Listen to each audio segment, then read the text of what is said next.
IISD Reporting Services is here at the Paris Climate Change Talks, reporting on select side events.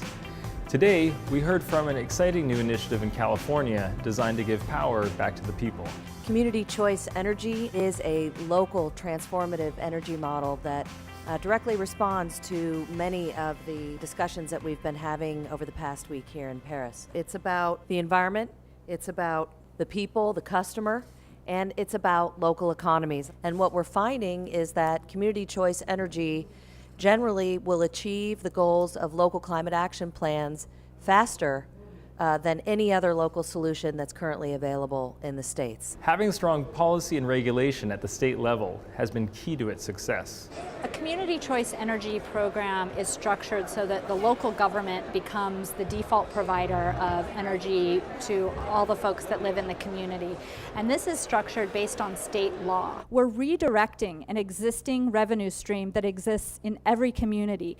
And instead of using those dollars for fossil fuel-based energy supply, we're able to redirect it into renewables in our community, and that's really powerful. And what we've noticed with Community Choice is that because it is the default service that customers get in our community, a lot of folks tend to just stick with that default service. It's really difficult to get folks to go on a website or pick up the phone and switch to that 100% option.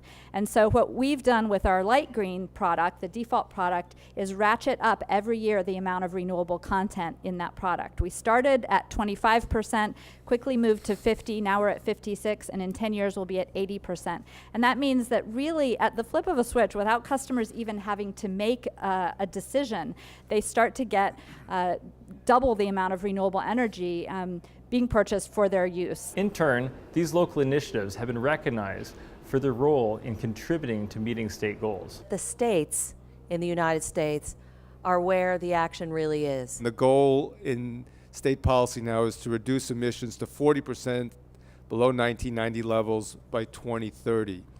A prior executive order by Governor Schwarzenegger has established as a goal an 80% reduction by 2050, which is consistent with the scientific imperative to avoid dangerous climate change. What excites us very much about CCAs is the potential for those entities to accelerate our transition to a decarbonized economy through innovative policies in renewables, energy efficiency, zero emission vehicles, and so forth, because we're moving as fast as we can, and we need as many innovative models, as many laboratories of experimentation as possible. Because in the US only 13% of our energy comes from renewables and over 80% of our energy infrastructure is owned by the private sector, this means that decisions about our national electricity sources are often more influenced by achieving short-term profits than long-term sustainability goals. Marine clean energy has expanded to neighboring communities. The cost savings generated by the Community Choice Energy program works well for the city of Richmond.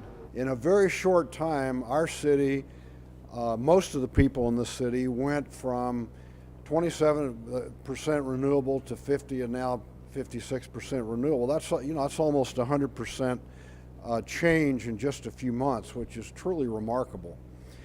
And not only that, but they were saving money. The first year that Richmond was fully enrolled, our ratepayers saved over $1 million.